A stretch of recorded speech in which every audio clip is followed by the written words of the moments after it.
Formal nang ipinakilala ang 12 kandidata ng Mutya ng Pilipinas Pampanga 2026 sa isinagawang sashing ceremony nitong June 4 sa Kingsborough International Convention Center sa lungsod ng San Fernando. Sa unang pagkakataon, rumampa ang mga dalagang Kapampangan bilang opisyal na mga kandidata ng prestiyosong pageant na tampok ang kanilang kagandahan, talento at bukasiya.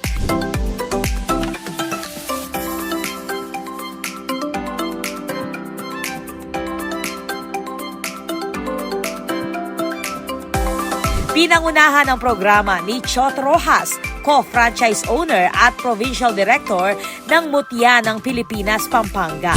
Asahan ho natin na mas maganda at mas bongga ang ating pageant this year. Not just with the production, pero kung tingnan nyo naman ang ating mga candidates, talagang wala kang matatapon sa mga ito.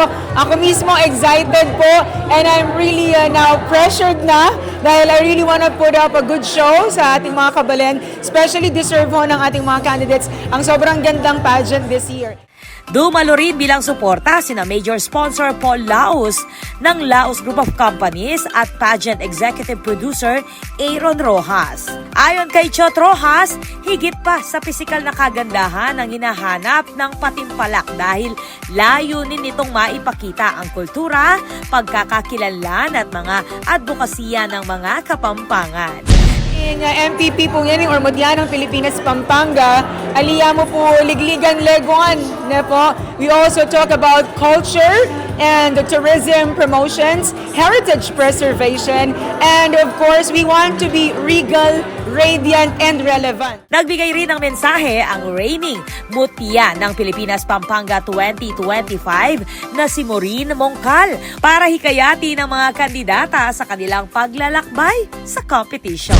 Ang pinaka-mensahe ko po sa kanila, of course, first, during the competition, don't treat it as a competition talaga. We're very much happy that there are a lot of girls who are really willing to sacrifice their time and be willing to be part of our charity.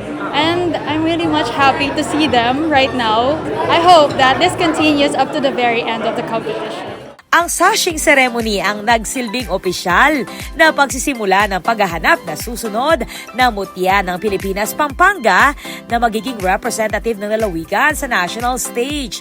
Nakatakdang ganapin ang Coronation Night sa darating na Agosto.